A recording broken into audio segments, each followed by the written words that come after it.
gets pulled out of, a family no longer is enrolled in Brookside and they decide to homeschool their child, and they go through like a homeschool charter program, which many people in this community do, then that money, then the Ross Valley School District doesn't get that money anymore. That money goes through the homeschool charter program. If a student leaves the school district and goes to a private school, that's going to get annoying. The private school doesn't get state money because it's a private school. I know there are other states where that does happen, but that's unconstitutional in California. In the case of... Wait, just complete that. In that case, though, the district does not get to keep the money for that kid who went to private school. The district loses the money for the kid who used to attend a district school but has left to go to a private school. Yeah, so because like the funding of a district is just purely based on their attendance. And to sort of refocus my question is specifically about the money that a district would or would not receive. Is there any difference between any of those scenarios? No. A child goes to a charter school, child goes to a private school, child homeschool. Does it have, it's the same in any case in terms of what the district does or does not do? Yeah, so if my child was at Brookside and we pulled them out and sent them to San Domenico, the district would lose the same amount of money because it's the same per kid as it would if they went to Ross Valley Charter or homeschool. There's little complications in the formula. So what happens is the state tries to help out school districts by saying if students that you had at one point leave, you kind of get a 1-year reprieve. You can always collect your previous year ADA revenue if your revenue goes down based upon students leaving. So as school districts have declining enrollment, they actually have like a 1-year reprieve to kind of adjust and recuperate for that, so that happens. But if families choose initially to put their child in a private school and they never go to the school district, then there's never any public education money spent on that child until they go to a public school. I believe there's still small pots of money sometimes for special education money that gets shared with students who might be attending a private school or but it's not significant. But in our community for K-8 schools, and there's different kinds of funding in the county, and I don't want to go too in-depth into it because it's complicated, the funding follows the student. So if they're going to whatever public school they're going to, whether they attend a local one here, whether they get a transfer into a neighboring school district, the money just continues to follow that student, whatever choice the family makes for them. Thank you. And there's money that doesn't go away, like parcel tax money. The Sure. district keeps that money, we don't get parcel tax money. Sure. Okay. I don't know if you want to tackle the special education questions. So, I think we should probably have a presentation on that specific, but I'll let you touch on that. Specifically, Teresa DePerna, that it's SEI, but we also provide pull-out minutes as well for all of our English language learner students. And there's one child who has his EL and special education at the same time, and those minutes are separate. Now, I think Allison was more of a comment. Leadership Council, although that's because it was brought up a couple times. Leadership Council is kind of like a school site council, like White Hill has, like Brookside has, like Manor has. That there's a group of parents who meet, and teachers, and I'm part of that body as well. And they meet once a month. Anybody in our community can come, and we talk about issues like potlucks and things, but also discuss other items like the LCAP and how we're going to be spending our money. They don't make the decision as to how we're going to spend our money, but they make the suggestions. In the end, everything's for the board to finally decide. And actually, there's quite a write-up in our charter petition about the leadership council, so you might wanna just read it all. Yeah, it's actually a function, it's a function of our charter. Yeah. Yeah, there's a section called governance, it's element 4, and there's like 25 pages about governance, and the leadership council is a very important part of that. Okay. And I know it's an important part of our school to have our parents really deeply involved. Yeah, it And gives I- us the collaboration between our teachers and our parents and our school leadership too. And as somebody who's been to school site councils in San Francisco Unified when I worked there, and in other districts, you know, in East Bay and San Diego where I've worked, that it can be frustrating because they can kind of be like just no real parent participation, and that's something that we're starting to They really have no money, no power. Yeah. When you say anyone in your community, is that Okay, it's not RBC good community? hearing. I'm just curious. Is you had opportunity for question. Yeah. Yeah, All right. if you're interested in a leadership council, go read the petition. I mean, we could talk about it for hours, but At least go I'm read familiar. everything you want, everything that's been asked tonight about the leadership council is in the petition. I'm just gonna encourage us as board members to shorten our own responses, cause I think we are lengthening the meeting time. I'm just Yeah. gonna note that it's 10 o'clock already.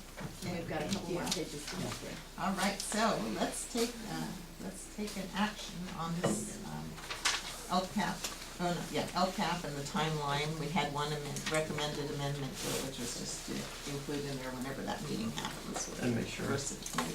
That May is the fifth month of the year. not the fourth. Yes. Okay, do we have a motion for approval? Move to approve the LCAP, Okay. with the revision that we just spoke about. Okay, a second. A second? Chris, all those in favor? Aye. Any opposed? Okay, thank you. The next item on our agenda is our public hearing for our material revision for a charter petition in relation to our enrollment preferences, so we'll try to make this really quick because there's a lot of information in this agenda item.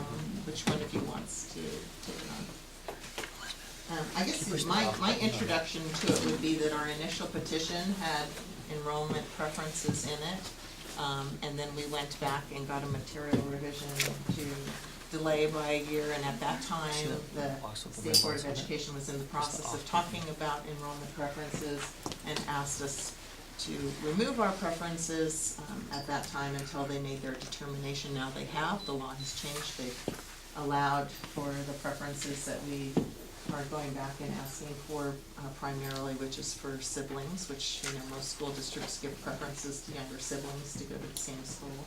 And similar to what Ross Valley School District offers, we want to have a preference for our teachers so that they can have their children here at school with them. It talks also about our preferences that we applied to the state for previously, which they allowed us actually in our first lottery for English language learners and free and reduced price lunch students. And so basically, we're going back with our initial petition language, which they did allow, until we went back and did our revision to extend by a year, and at that time, because they were in the middle of their conversations, they decided not to allow a change until they had their conversation, and here we are.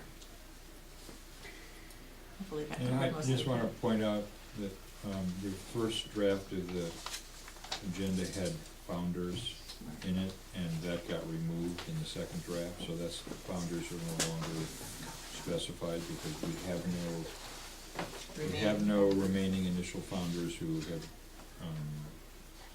who don't have their children in the school Already or accepted. admitted, Yeah, so there's no reason to do that. okay. I would say sometimes people have more kids, and it is possible that some of our initial founders may decide in the future to have more children and want to enroll them here, so that would be a reason to include that. It's possible they might not be siblings of current students by the time that happens. Okay. Any more comments or questions up here at the board level? Okay. I will go out for public comment. How many people have comments on this particular item? Okay, seeing no one, I will pull it back up for board action. And so Chris made a recommendation to leave founders in. I wasn't necessarily recommending it, I'm just pointing out that That there's a possibility. right now, it looks like Be there are an no issue. more founders whose children have not been admitted. Right. I have known people who wind up having more children, so. Yeah. Well, the reason I took it out is because it's a lot of work to do material revision, and we're doing this because of siblings and, children of out-of-district teachers. And I think that there's no question the state board is gonna approve siblings and employees' children without any discussion. You add a founder in it, it's the It conversation. is in the law though, It's allowed, yeah. it's allowed, that doesn't mean the chartering agency has to allow it. Well, so maybe the thing to say is in 5 years, we're gonna have a new petition, and in that petition, we can write the founders back in Yeah. again. Cause at this point, They're not born. they're none born yet, so 5 years sounds Yeah. reasonable. So we can consider it again at some future point, or a future board can, so. All right, so do I hear a motion for approval of the proposed language? Oh, actually, I need to open the public hearing. Public comment? No, You okay. might wanna adopt. I'm gonna close the public hearing. What Yeah, did you say? she said something. Okay. You may, I mean, to your point, somebody might wanna adopt. All right, thank you. Well, if they do it soon, there'll be a sibling. Good point. All right. I'll close the hearing, and do I hear a motion for approval? Move to approve the material revision as stated. Okay, second? Second. Christie? All those in favor? Aye. Any opposed? Okay. We pulled item E. So we'll move, actually, we need to take a really quick break. So let's take a 5-minute break and come right back. On to enrollment and. We can be fast. Yes.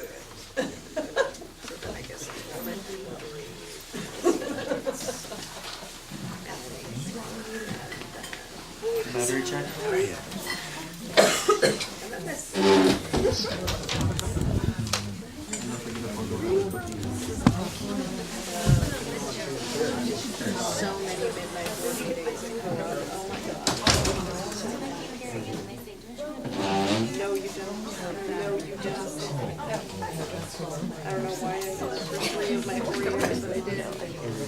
I just went to the party, so I can't really go. Right? I made the insane decision to be the maintenance chair for 2 years. You had to stay for the end of everything? Oh, God.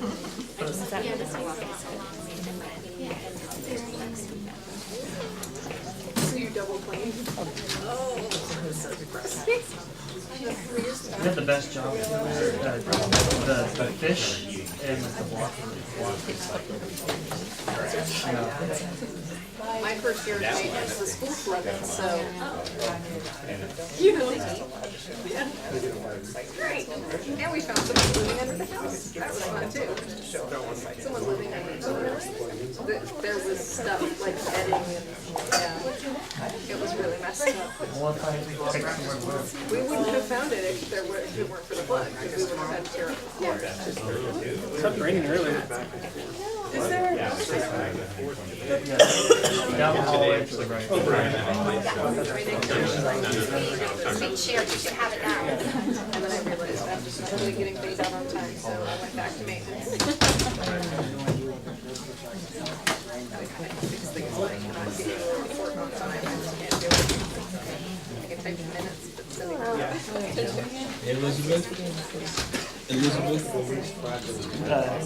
Miss Ellis, Mr. Hickman's trying to get your attention. Oh, I'm sorry, So I emailed you a spreadsheet. okay, I need you to print it. right now? Just- Okay. Yeah, Is it yeah, do it now. second? And I just did it just now. a piece of paper I need Sharon to sign. You can swear. I used to never remember the password, so. No, I could reprint it at home and sign it myself. Have you ever printed the That would be my guess. Yeah, we used to have smart things back. So will it print and I can just go get it? Yeah. I'll go get So it. we have three mobile. I think that's fast. And they use Canon. Just have to reset the PC and what's on. Which printer? The photocopier. The big, the Rico, against You also go this way too. You can walk. You can go through. Rito's like a super impressive, make it there. It's 13.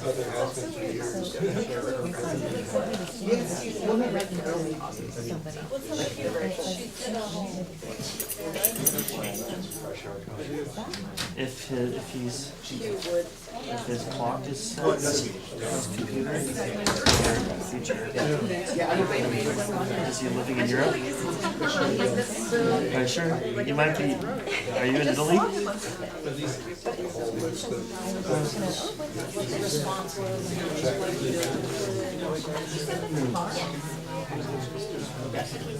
And that's my, I mean, that's a personal question. And then the response was from today. Back to the future.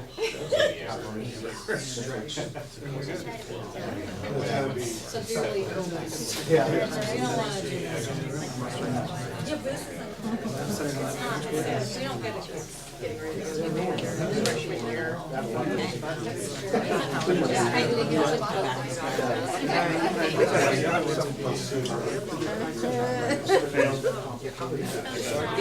really funny, actually, like, four people that's really wearing my clothes, she's got my shirt on, she's got my skirt on, she's got my vest and my dress, she's wearing a shirt.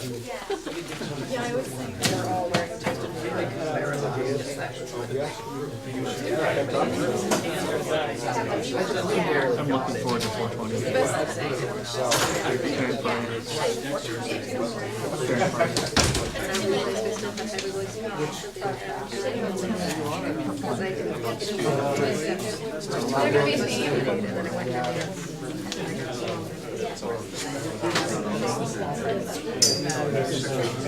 We think you're not here about. You're not part of the Roscoe School District. I think we're still missing the person or two that I'd like to get us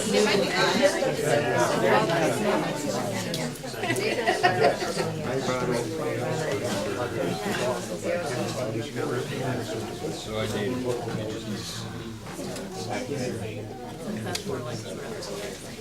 All right. Okay, we're gonna get started again then. All right, the next agenda item on our agenda is enrollment and lottery policy amendments. So, do you wanna talk about that, or?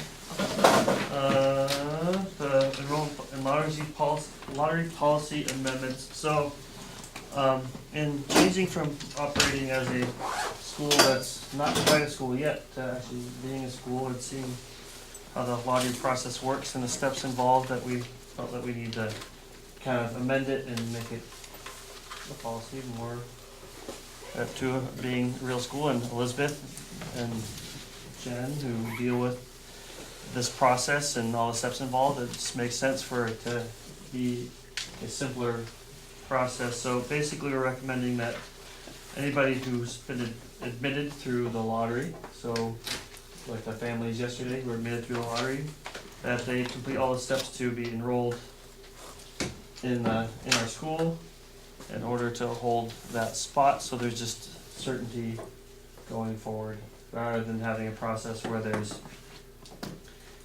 you know, there was a form before that said, well, I accept my spot, and that was left at that. And then they'd fill out a lot of some of the same information again, saying that, you know, they're now enrolling. So we're just basically cutting out that step and just moving forward with our online registration, which feeds right into our student information system. It's also taking away a couple different systems of paperwork. And we're recommending that we give families 15 days to complete the process before offering their spot to another student on the wait list. And this is in part just ensuring that the people who we've offered spots to, that they're, you know, for sure coming and wanna be here, and then we can just move on if they've decided that, no, they wanna go to Manor, Lagunitas, San Domenico, what have you. Okay, thank you. Is there any questions or comments at the board level? 15 business days or just 15 days? Days. Days. Was it? I thought that, is it 15 days? I thought it was 15 business days. Well, in here it's Business 15 days. days. Okay. That's the way, this is the way our policy was when we first adopted the policy back in 2016. I don't have an issue, it's fine. Yeah, it's not business days. You know, if somebody is in the process and they're missing a piece or two and they're having to go get it, you know, we're not, Go it's to just, this thing. But if you don't hear from anybody at all in 15 days, then that's it. Yeah. Okay, so I'm gonna go out for public comment. How many people wanna comment on this item? 2? Okay, 3? All right. Quick question. Mhm. If somebody moves into the district in June, does the fact that they're in, they weren't around for the lottery, they just moved here from Miami or whatever, the fact that they're in district, does that give them any priority at all at that point over someone else who might be out of district? Or if the school's full, you know, we're on a wait list now, are they at the back of the wait list at that point? Is it to me? Uh-huh. Hugh Roberts, so is it 15 days from some deadline they're gonna be given? I just wanna make sure people are clear on what they can expect. Okay. And if there's any leeway, if they have some extenuating circumstances, they can articulate.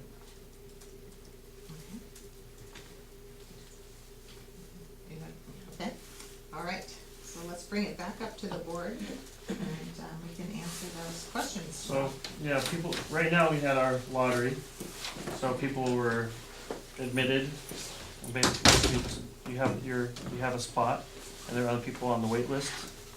If a family moves from Sheboygan to Fairfax, which may happen, which actually happens a lot, people move into the area, then they apply and would go in through another lottery process, and they would be put on a wait list behind anybody else who's already on a wait list, if there is a wait list. Otherwise, if there isn't a wait list, they'd be offered a spot. So even if they're in district, they would go behind any out-of-district people on the wait list. And we can't go around that. Public schools first come, first served, basically. Yeah, and likely we will have other enrollment periods, but we just closed our first one. So if we see a lot of enrollment again, we may decide to close it and do another enrollment period. That is one difference between this and the public school, right? The public school basically has to take any in-district student at any time. We have a capacity. Right, yeah. Right. And as far as the 15 days, when it starts when we notify them that they have 15 days. So we'll email, we'll call, we'll send a snail mail letter just to make sure they get all points of information. And then, you know, if there are extenuating some circumstances like Canon alluded to, that, you know, say something happens, they can't finish the paperwork, then I think we can consider that on a case-by-case basis. It depends what's missing. But it's not requiring you to cut it off. That's No. not requiring it. Okay. Well, I think we should clarify that the policy actually allows us to provide that kind of leeway. That's well. Yeah. Yeah, I'm just looking to see if the way that we've written it, does it, I think what we have to do is reach out to people Mm-hmm. at the end of that 15 days. And we can- 2 times or 3 times? Yeah. Yeah, I think before we offer their spot to someone else, we make another attempt to call them. I think that's part of the policy. I think it might even be like 2 times, right? Yeah. Looks like there's 3 times, so that's fine. Okay. What if we made I'm just looking at the red line. Mm-hmm. It's basically pretty clear they'll be given 15 business days to complete the following. Does Oh, say yeah, it does say days? business It days in says there. business days. Yeah. There you go. So Yeah. maybe we though wanna add a comment that says unless there are extenuating circumstances, some ability to have leeway if there's a clear reason and commitment. We just want to prevent there from being the, oh, I need another week, oh, I need another week, oh, you know, we saw that last year, there were people who just kinda couldn't make up their minds.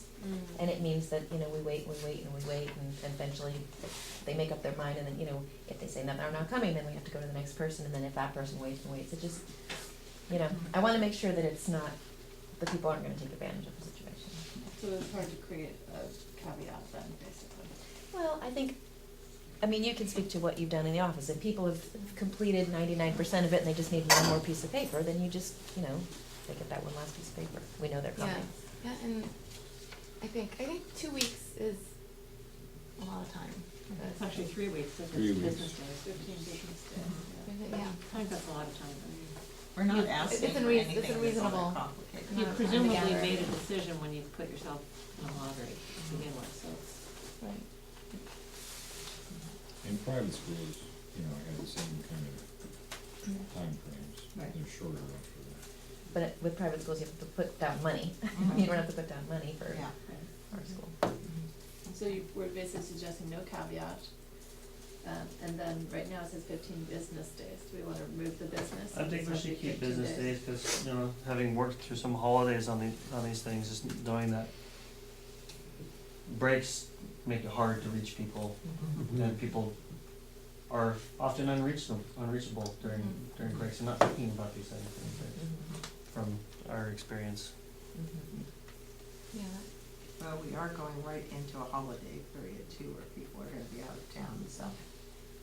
But I think our 15 business days will probably end about the time That's that an early April. the spring holiday starts. At least for this This the year, first offering. we have to be, Because, you know, tomorrow someone could say no thank you, and then the 15 Right. days starts with the next day when we add the next, you know. I have a question. Is there ever a way to get on the waiting list without a lottery? Like, you know, when people just sign up, or will we always just, you know, are you kind of envisioning that we always just hold everything and then have another lottery period? Or will it come to a point, you know, where people just, when they then sign up, then we just add them to the bottom of the wait list as they sign up? I don't think we're gonna ever. Or We that'll can't never- because of the preferences. Yeah. Because then we always have to lottery, okay. But except once school has begun in the fall. Yeah, once school Then we begins, just- We just enroll them Right. if they're interested, if they're if staying. space opens up and we don't have somebody on the wait list for that Right. particular space, then we can accept the next person. We don't add to the wait list, it's just an enrollment. Yeah, because there's space. Right. and that's what Somebody we've else been, climbing for we've been doing, all this year, Right. we've been taking kind of people as they come. Until Yeah. January. But then, once we had, all of a sudden, we had 35 applications for the current year, which happened in January. Mhm. Then we decided to have a lottery, Okay. so that the preferences would be applied. Okay. Okay, we went out for public comments, I'm gonna bring it back up for board vote. Do you hear a recommendation of approval of the policy? Move to approve the enrollment policy. Okay, Second. okay, all those in favor? Aye. Any opposed? All right. English language learner reclassification guidelines. So when a student is, basically a student, for the most part, qualifies as an English language learner based upon a home language survey, and that's pursuant to California state law. So that, you know, if a family says they speak Spanish at home and the kid predominantly speaks Spanish, then they qualify as an English language learner. There are more details than that, but that's the basics of it. Then we provide services for these students, English language learner services. We also test these kids annually, officially through what was the CELT.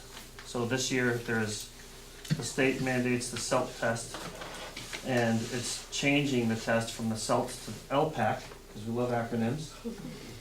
So we administer the CELT to kids at the beginning of the year, and we're gonna be administering the LPAC to kids in about a month. So, when we give these tests, we get a significant piece of data. One, where are they advancing, where are they growing, where are they stagnating, and what areas do they need support in. We can also see that some students are maybe now proficient according to that test in the English language. The state says that at a certain point, and is our goal to graduate all of our kids out of the English language learner program, and for them to be no longer classified as English language learners, because that's our goal, that we need to have a policy for reclassifying English language learners. And this policy is the state has a pretty strict approach, for this, that there has to be, you have to look at the state test scores for the LPAC or CELT. You have to look at, you have to have parent involvement, so you have to invite their parents in. So if you think a kid is no longer an English language learner, you have to bring the parent in. You have to bring in their teacher to give teacher input. And you should be looking at some local scoring criteria. So if we have common assessments that we use in our school, like Lucy Calkins, then we use those to evaluate the students. And really, the student needs to meet all of these criteria before they're exited. And so, really taking the state mandate and tailoring it to our school results in this policy.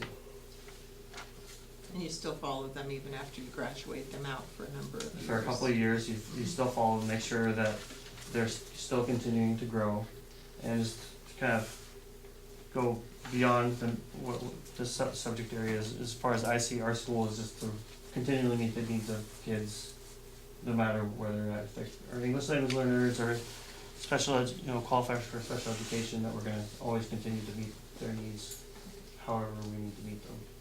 Okay, thank you. Any questions or comments at the board level? Yeah, mostly I've seen that in the past where kids are exited, but they really still need a lot of support. So I just wanna make sure that we're giving kids the support they need, regardless of whether they're exited or not. Yeah. Yeah. So really, they would be in my mind, most kids who are exited, unless they're proficient Mhm. and truly proficient, then they would be getting intervention services in lieu of EL services. It's just case by case basis. Right, just, it's what they need, Yeah. whatever they need, depending on the kid, yeah. Okay. Can I have a show of hands of anyone who wants to comment on this item? Okay, seeing no one, I'll close public comment and bring it back up for board action. Do I hear a motion for approval of the policy? I move to approve the English language learner policy. Okay, second? Okay, all those in favor? Aye. Any opposed? Okay. And I forgot, we're gonna have to change this next year to account for the LPAC scores, because the LPAC scores will affect. Okay, thank you. Annual audit. John. Super exciting. I contacted two regional firms that specialize in charters. They were on the Which we're not required. California Charter Association website is approved. I spoke with both of the partners. They're very similar. It really comes down to how much I think money they're gonna charge. So I'm recommending going with the little bit larger firm.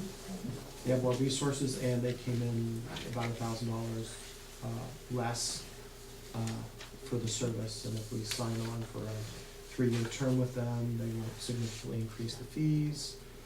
They include tax return prep fee, which is much cheaper. It's kind of a throwaway service, so it seems so. The Clifton, Larson, Allen's, and they provided an engagement letter as well, something that kind of packaged. We could just sign it and ship it off and engage them. And John was kind enough to do our taxes for last year, but this year it would be much more complicated. So Yes. it's really, Yeah. it's great to have the person doing the auditing. Yeah, I mean, they piggyback off the audit. Right. And they're all familiar with ed tech and They're specifically familiar with ed tech. So the way an audit would work is they would go audit the processes at ed tech And so they would get a comfort level with how the transactions work, that ed tech is kind of on the up and up, and their transactions are legitimate, and then they would come down here and do statistical substantive testing. So they look at the big transactions, and then they would cherry pick the big ones, and then statistically sample a handful of other transactions to just make sure that what's in the financials is true and valid, and issue an audit letter or a report. Yeah. Okay, great, thank you. Okay, any questions or comments, board level? Which one are you recommending? Clifton Larson Allen, the cheaper one. Yeah. They're also bigger, have more resources. All right, thank you. And also a bigger firm, another advantage is, if we wanna stay with them, they Yes. can change the auditors at the required intervals. Yes, yes. Okay, do I see any public comment on this item? Okay, seeing no one, I'm gonna close the public comment and bring it back up for board action. And, do we have a recommendation as to whether we go with a 1, 2, or 3-year contract? 3-year contract, it would be cheaper, they give a discount, Mhm. basically set the fee this year, and then they would only slightly raise it for like a CPI index, but it would be much cheaper to keep them on board. Okay, so do I hear a recommendation for a multi-year, three-year contract? I recommend that we go with a 3-year contract with Clifford Larson as I'm recommended. Okay, a second? A second. And Chris? All those in favor? Aye. Any opposed? Okay. So in terms of operationalizing this, I just wanna talk about that a minute. I think, we don't have a formal audit committee, but I think John is the natural person to liaison with the audit. I'm the one who's gonna be audited, so, me and Ed Tech and Elizabeth. So, are you okay with Yeah. executing the contracts and? Yep, absolutely. And then giving me a copy and